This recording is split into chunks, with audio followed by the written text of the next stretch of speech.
Le premier conseiller du roi d'Enzima Kotoko de Côte d'Ivoire, accompagné de quelques membres du comité d'organisation de la Bissa, chez la famille Mvavile, dépositaire de la danse sacrée de la Bissa. Les envoyés du roi sont venus négocier la mise à leur disposition de l'Edongbole, le tam-tam sacré pour le Siedou, période de la retraite de l'Edongbole.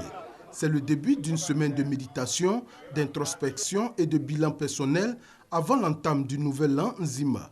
C'est une période au cours de laquelle certaines habitudes sont proscrites. À partir de cet instant-là, il n'y a pas de musique. Aucune musique ne doit résonner. Il n'y a pas de deuil. Il n'y a pas de deuil. S'il y a un décès, on a deux possibilités.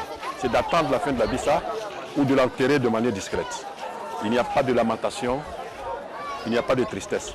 Nous allons entrer dans la joie et manifester donc notre plaisir, notre joie pour la nouvelle année. Les rituels terminés, l'Endongbole est conduit dans la forêt sacrée où il en ressortira une semaine plus tard, début de la Bissa ou des festivités du nouvel an du peuple Nzima.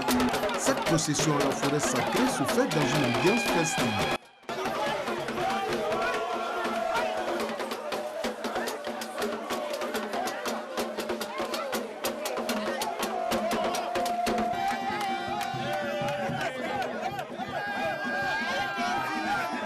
Le 1er novembre prochain, le peuple Nzima sera aux côtés de son roi pour démarrer la célébration de son nouvel an. Une semaine de festivités marquée par les danses, la critique sociale, les réjouissances, les retrouvailles et les découvertes.